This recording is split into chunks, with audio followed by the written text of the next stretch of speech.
Okay, quick disclaimer. This is not a cooking channel.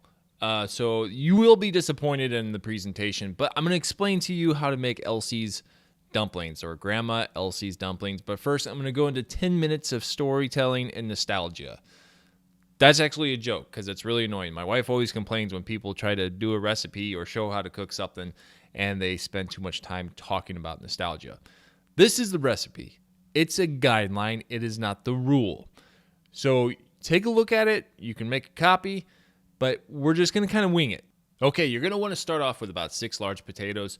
Chop them up into smaller pieces. So when you throw them into the water, they should boil a little bit faster. Otherwise, you're going to spend too much time waiting for those things to boil. And then you have to mash them up into mashed potatoes, obviously. All right, now I'm going to set that to about a high heat so they can cook a little bit faster. This pot or pan, whatever you want to call it, is about 12 inches across, 3.5 inches tall.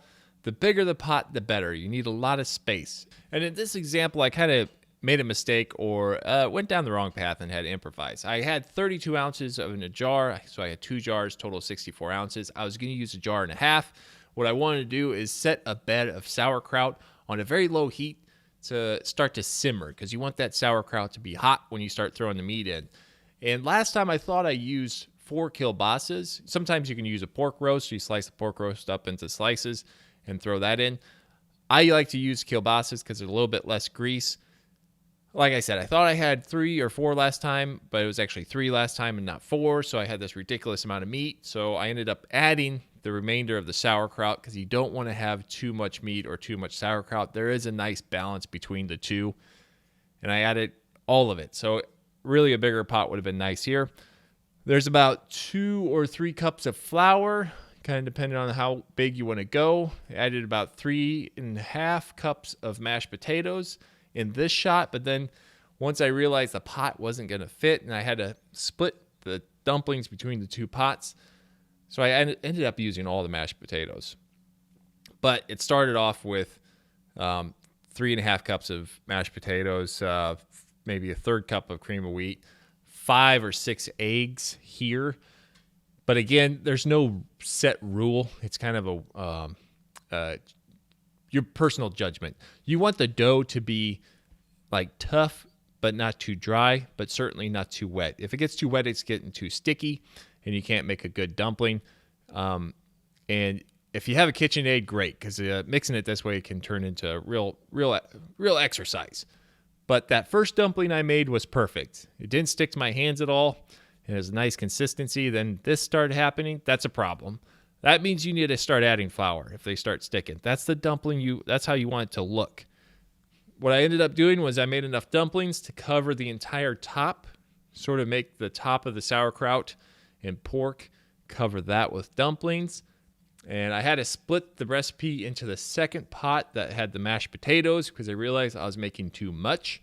And I had too many mashed potatoes left over, so I started making more dumpling dough and adding dumplings to both pots. Then I set both of them to like kind of a medium heat and I cover them. You kind of have to watch out though, because if you get it too hot and it cooks too long, you'll boil off all the moisture and the sauerkraut will start to burn to the bottom. After a while, I start to cycle the sauerkraut to the top and put the dumplings to the bottom. If you notice a lot of the moisture is gone, throw in some water just so you don't burn the bottom of the sauerkraut or the dumplings, depending on which one's on the bottom. So keep an eye on that. Sometimes you can hear it. You can hear the difference between something that's bubbling versus sizzling. If you hear sizzle, add water. If it's just kind of bubbling sauerkraut, you're fine. And then at the end of it, I took all the extra dumpling mix, threw it all into a big pot. And as you can tell, what I originally started off with might have been a little bit too much. I got a little carried away. I think my first wrong step was the amount of potatoes I boiled. I think I boiled 6 large potatoes. I probably could have done a little less. But, and then certainly I had too much meat. But actually I was happy with the way this turned out.